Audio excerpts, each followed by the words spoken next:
It didn't end with Meghan's name disappearing. That was just the beginning. Because what happened next, what insiders are now whispering behind sealed palace doors, has turned a quiet removal into something far more permanent, far more calculated, and far more chilling. The palace didn't just erase a name. The palace flagged Meghan Markle's entire profile for what insiders are now calling permanent removal protocol. Not a temporary edit, not a routine update, a deliberate, structured step designed to make sure Meghan Markle never returns to the official royal record again. And the most unsettling part, this wasn't done in public. It wasn't announced. It wasn't explained. It was done silently, buried inside internal systems that the public never sees. Systems that control not just what appears on the royal website, but what is allowed to exist in the monarchy's long-term memory. Meghan Markle didn't just lose visibility. Meghan Markle was quietly marked. Inside Montecito, the reaction didn't explode immediately, it froze. Meghan Markle stared at the screen, but this time it wasn't just about what was missing, it was about what she had been told behind the scenes. Harry stood nearby, restless, already sensing that this wasn't another surface-level move. This was deeper. This was colder. This was final in a way that felt impossible to reverse. Because Harry understood something most people don't. The royal website isn't just a page, it's an official ledger, a controlled narrative, a living document that decides who belongs to the institution and who doesn't. And once a name is flagged internally for permanent removal, it doesn't come back. Back in London, King Charles didn't react with shock, he reacted with stillness. The kind of stillness that only comes when a decision has already been made long before anyone else realizes it. The briefing sat in front of him, quiet, clinical, final. Meghan Markle's profile, already reduced, was now under review for full archival removal. Not deletion in anger, but elimination through process. Camilla noticed it first. Not the words, but the silence. The weight of it. She asked carefully whether this step would calm the situation or ignite it. Charles didn't answer immediately because the truth was uncomfortable. This wasn't about calming anything. This was about closing something. Prince William didn't need to ask questions. He already knew. In fact, insiders suggest that William had been pushing for this clarity for months. To him, this wasn't cruelty, it was structure. The monarchy could not move forward while carrying half-defined relationships that blurred duty and distance. Meghan Markle's presence in the official record, even in reduced form, created confusion. And confusion, in William's view, was more dangerous than conflict. Catherine saw it too, but differently. Catherine didn't see just a decision. Catherine saw a consequence. Because once Meghan Markle's profile crossed into permanent removal review, it wasn't just about Meghan Markle anymore. It became a signal, a message to anyone connected to the crown. Roles are not emotional, they are institutional. And yet, this story didn't start here. It started earlier, in a moment that now feels like the turning point no one recognized at the time. A private exchange, a disagreement over wording, a push from Meghan Markle to maintain visible royal association, and a resistance from palace officials who saw that association as something that had already changed in reality, even if it hadn't yet been reflected online. That conversation didn't end loudly. It ended quietly, documented, filed, reviewed, and eventually acted upon. Harry felt the shift before Meghan Markle said it out loud. This wasn't about fighting for a line on a website anymore. This was about fighting against a system that had already decided its direction. And the more Harry pushed, the clearer the wall became. The palace wasn't negotiating. The palace was concluding. When Harry demanded answers, real answers, the response didn't come from a press office or a junior aide. It came from deeper inside the institution. The explanation was simple, almost too simple. The royal record must reflect current roles, not past associations, not emotional ties, current reality. But Harry heard something else underneath it. He heard finality. Meghan Markle didn't argue the same way this time. She listened, and that silence, that quiet, controlled silence, was more dangerous than anything she could have said, because it meant she understood what was happening. Not just the removal, not just the edit, the direction. The palace had moved from adjustment to decision, and once that shift happens inside royal systems, it doesn't reverse, because behind every visible change is an invisible process, and that process had already reached a point where turning back wasn't just unlikely,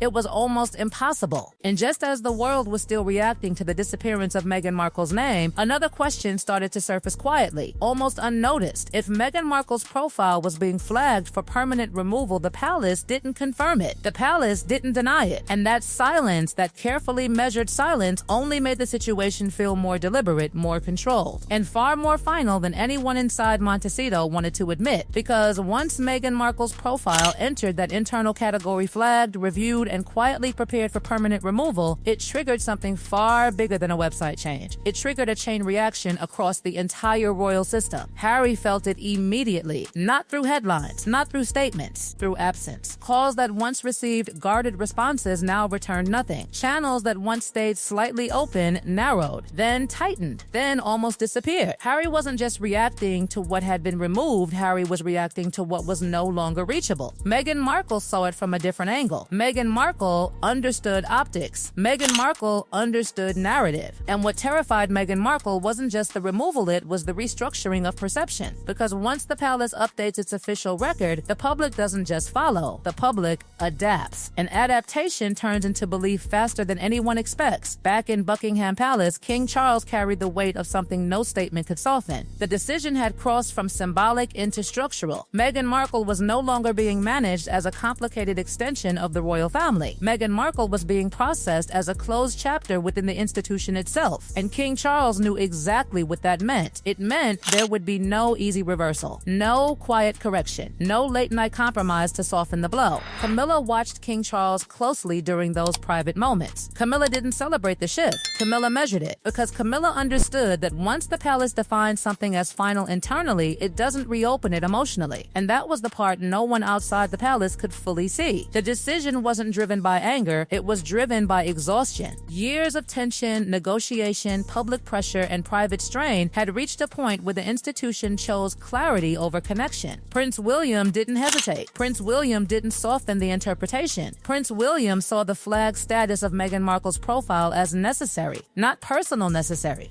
Prince William believed the monarchy could not afford blurred lines anymore. Prince William believed that every unclear role weakened the structure that the next reign would depend on. And Meghan Markle's continued presence, even reduced inside the official record, represented a contradiction Prince William was no longer willing to carry forward. Catherine stood beside Prince William, steady, composed, but fully aware of what this meant beyond policy. Catherine understood that removing Meghan Markle from the official record wouldn't just reshape perception, it would reshape memory. Because the palace doesn't just record the present, it defines how the past is remembered publicly. And once Meghan Markle's profile moves into full archival removal, Meghan Markle's place in that official narrative becomes something else entirely referenced, but not represented. Harry couldn't accept that quietly. Harry tried to push back again, but this time, the resistance felt different. There was no tension to push against, no argument to engage, just structure, just process, just the cold, immovable reality of an institution that had already moved beyond negotiation.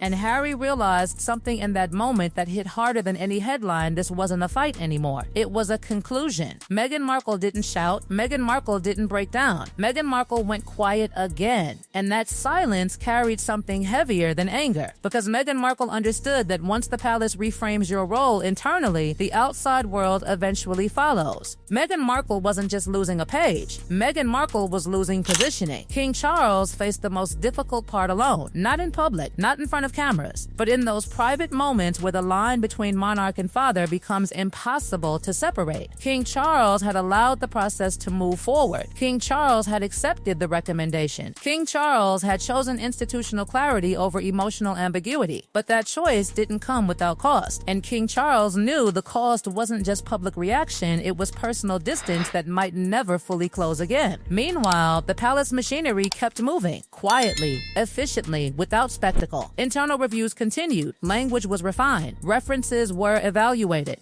And behind it all, one guiding principle remained untouched. The royal record must reflect the present reality of the monarchy, not its unresolved past. Prince William monitored the reaction, but refused to engage with it publicly. Catherine remained composed, reinforcing the same message without saying a word. Camilla observed the emotional fallout, but didn't interfere with the institutional direction. And King Charles carried both sides of the decision, knowing that protecting one meant losing something else entirely. And then came the moment no one could ignore anymore, not because it was announced, but because it became visible through absence again.